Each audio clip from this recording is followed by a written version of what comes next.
And we're back for some talking hockey. I was unfortunately watching UFC on Saturday and I might have missed out, but on paper, it really doesn't look like there's much to criticize about this latest Leaf performance. No penalties taken.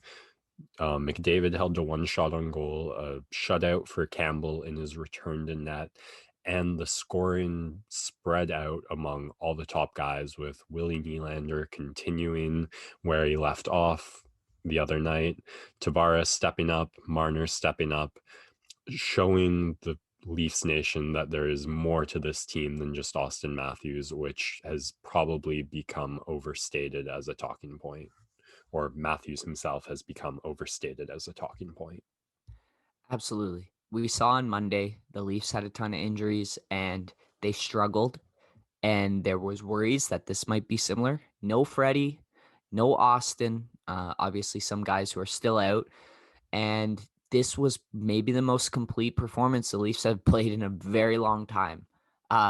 Maybe even harkening back to that, like defensively, I think of when Nas absolutely shut down McDavid and scored the overtime goal. I think it was 2 seasons ago. That was a fun one, but this team, like, opportunistic in the first period, felt like the Oilers had a bit more possession, but they weren't really getting any shots. And then the Leafs took advantage of their opportunities. There was only one penalty drawn in the entire game, which seems a little bit bizarre. Like, just with the talent, there's got to be more penalties called than that. We need a little bit more consistency, but I'm not gonna complain because the Oilers' power play has been pretty lethal, and just like, I don't know, just so solid. They got the lead and they went into this defensive shell that really frustrated the Oilers and didn't allow them to get a lot of opportunities. Like, even late in the game, Oilers trying to pull the goalie and the Leafs just were maintaining possession of the puck and getting it deep and not letting it happen. And so just really impressive win that helps them extend their lead in the North Division against the number 2 team. And uh, of course, they're playing them. I think they're playing them tonight, and we'll see. I think McDavid's probably going to respond with a pretty special night, but that's what happens. And if they can play like they did a couple days ago, then they got to be in store for another great performance. So happy for Campbell. He got run into in the game, and Hall was all over the perpetrator, right in his face, shoving him to the ice. It's nice to see that the boys are protecting themselves and each other, especially a guy like Campbell, who is beloved. Like, he's just the nicest dude ever. So if anyone ever touches him, all Leafs fans want to run to that person's house and beat the crap out of them, uh, protect our guys. And like, a good problem to have that the Leafs seem to be having is decent goaltending. Like, Hutch, solid stretch there. Campbell comes in, gets a shutout, and our number one is not even back from injury yet. So, uh, like, forever we've complained about not having a backup, and now it seems like we've got two. I still am a little hesitant to call Hutch a reliable backup, but he was solid in the games that he played, and having a goaltender problem is such a luxury to have right now. And so just happy that they're getting good efforts out of the guys, and especially a team in front of them playing more defensively solid in order to make the lives easier for Hutch and Campbell. And yeah, just keep rolling on the season. Like, really not much to complain about. Yeah, I do. I'm so hesitant to say anything praiseworthy, especially of this nature, but I do feel that defensive identity of the team is there in a way that I can't really ever remember it being there. Mostly in that, in almost all of our games, even some of the losses, I feel there have been very few where the other team has managed to generate better score and more scoring chances than us. Like, sure, you're not going to score on every scoring chance, and sure, sometimes the other team is going to get an ugly one or something that shouldn't have gone in.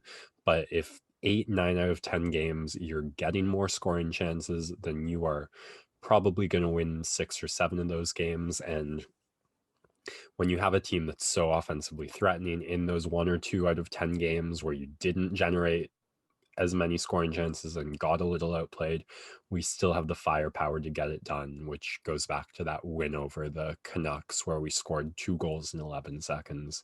So yes, we had that collapse against Ottawa, but even in that game, I do think that was just an threading the needle in like them being perfect on capitalizing on every scoring chance and us dropping the ball, because even in that third period we had several chances to put it away. The only thing I need to see from this team is Ilya Mikheyev getting a little more finish in his blood, because it's past the point of luck, I feel like.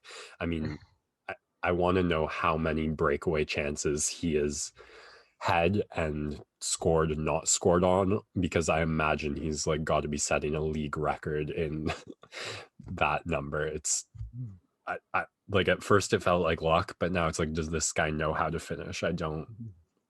Yeah, it even though it hasn't been there for him, that third line as a whole has been really solid recently with Engvall and with Hyman, and a lot of grit and speed, which we were very, very excited for, and they've been showing it off. And also like guys who like Engvall and McKay, maybe not the like rabid puck grabbers like a Hyman, but they are long and their sticks get in there and they've got a bit of size, and with the speed, it's just good combination for a forechecking line because of the length and the size and the speed. Not necessarily the most skill, but when you're that big and that harassing of the puck, you're going to generate some chances. And Hyman had one where he came out of the zone and sniped it, which nice to see from him because normally he's getting just the open net backdoor tap-ins from Marner. But yeah, nice to see him get one on his own off of his hard work. So good for him.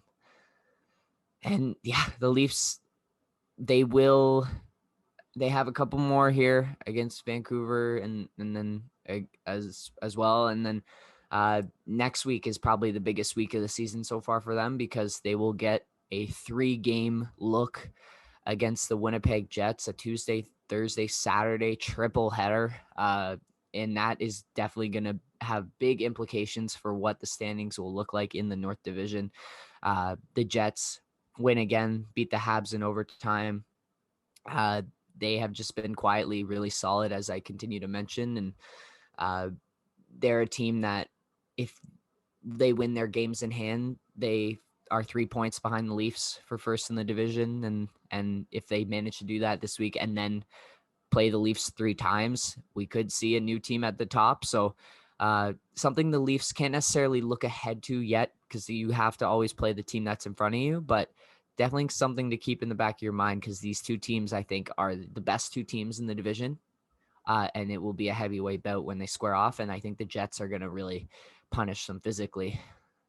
Yeah, I mean, one number 2 contender down onto the next has been the story thus far, dispatching the Canadians. I don't know if the Oilers down but not out after that last one for sure. No need to get too hasty and putting them away, but just the rotating number 2 threat in the Canadian division so far, the Leafs have managed to come up with the answer. It's funny for the Habs. I mean, 3-on-3 overtime goals away from having 6 in their last 8 points, and instead I imagine the franchise in a little bit of shambles meltdown mode, and I don't know how deserved that is. I mean, 3 games going to extra time and going 0 for 3 in that is, I don't know what the correct takeaway is. They're playing close enough over 60 minutes, and we just talked about the Jets as a number 2 team, so you can't, I don't know. I think it depends on where's expectations. Like, should this be a team that is able to take the number 1 place, or are they going to have to scrap it out, which maybe determines how you see this. I didn't have super high expectations for the Habs going into this season. They way outperformed those at the start, whereas now this is more where I saw that team. So I'm not freaking out, but I imagine some Habs fans feel a little different.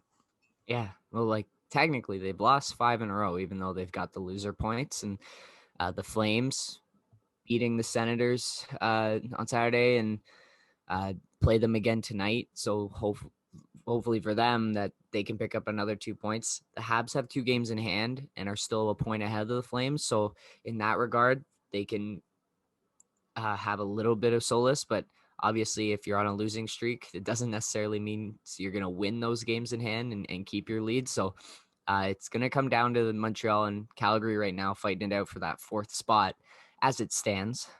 Things obviously can move, but yeah, the Senators get their 3-game win streak snapped by the Flames. Nice for them to have a little run there. But yeah, big game tonight for the Flames. They have a chance to leapfrog Montreal in the standings, and Habs fans I think it's even worse for them because of how well they started in the season. When if they had started off a little bit worse, then the expectations get lowered a little bit, and then they'd be a little bit more satisfied with where they are in the standings right now. Because this, I think, like you said, this is where we kind of expected them to be, a fringe team. They don't really have any of that top end talent to their game breakers, except for a Carey Price, and he's been underwhelming so far. So yeah, I'm sorry that Montreal fans are unhappy right now. Not really, but I think they'll figure things out just because this team it's well structured, and even if it's not the top end team, it's definitely a team that is going to be a tough out every night.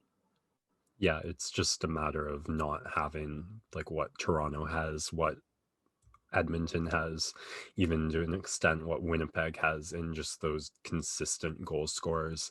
I mean, Suzuki still very much a work in progress, showing plenty of potential for that, but you can't say he's fully stepped up to that level yet. Anderson may be their best goal scorer on the team, which is, I guess, just a little underwhelming for a number one consistent contender. Calgary, Ottawa, this series has very much interested me because you had Ottawa coming off their two upsets in a row over Montreal. You had Calgary coming off, grabbing 3 out of 4 points against the Maple Leafs. So I felt like there was some momentum up for grabs in this series. Right now it stands at 1 game apiece, and kind of tonight then for all the marbles. So I'm going to be interested in what happens. I mean, Saturday night playing out as preseason expectations would have borne. And then where the winner of tonight's game will go from here to see if there's anything to my thoughts about the momentum being grabbed, or maybe it'll be simple as a bad team beats a worse team and then goes on to lose to better teams. I don't know. Well, it certainly will be fun to continue to follow the Canadian division. I wanted to quickly shout out Patrick Kane for his 400th goal of his career, and the Blackhawks continue to roll. They've been probably the surprise of the American teams that we have not been following as closely, but should be some more fun games on schedule tonight. 3 Canadian games in action, and should be just fun to continue to watch it. So Last that, question. yeah. Where were you 11 years ago today when Sidney Crosby scored the golden goal? So I was in Florida. Um, so my mom has childhood friends who live in Naples, Florida, and we were there on vacation. We usually would go every year to go visit just because, I don't know, my sister and I, we were really young, and in that age, you can just take a week off school and not miss anything, the good old days. And we'd go visit them and maybe go to Disney World or go somewhere else in Florida, have a fun week. And we were at their place. She has an American husband who was cheering for US, but everyone else in the house was cheering for Canada. And it was a pretty awesome moment. And yeah, I definitely still remember where I was. Funny how those awesome moments work out, eh? Yeah, I remember having a fear towards Ryan Miller that I have rarely felt in my life. Yeah. Where were Maybe you? I was in my basement with my dad. Nice. Classic. Yeah. Yeah. My dad and I were watching the Joey Bats bat flip. I'll never forget that moment either. Um, yeah, just awesome moments. Where were you when? And something to think back on. It's crazy how he's playing his 1000th game now, and 11 years ago that he was right in the prime, and so like such an awesome talent. Yeah, we said it all last time, but I can't really get too sick of praising Crosby, and No. just had to bring it up that I can't, in terms of stakes, in terms of the right player stepping up in the right moment. I really can't envision a bigger sporting moment in my life. So Yeah, it's our version of the no, not Gerald Henderson, Paul Henderson's goal in the Summit yes, Series back in '72. It's our equivalent, right? Yeah. except it was Sidney Crosby who scored it. So maybe I don't really know who Paul Henderson is. So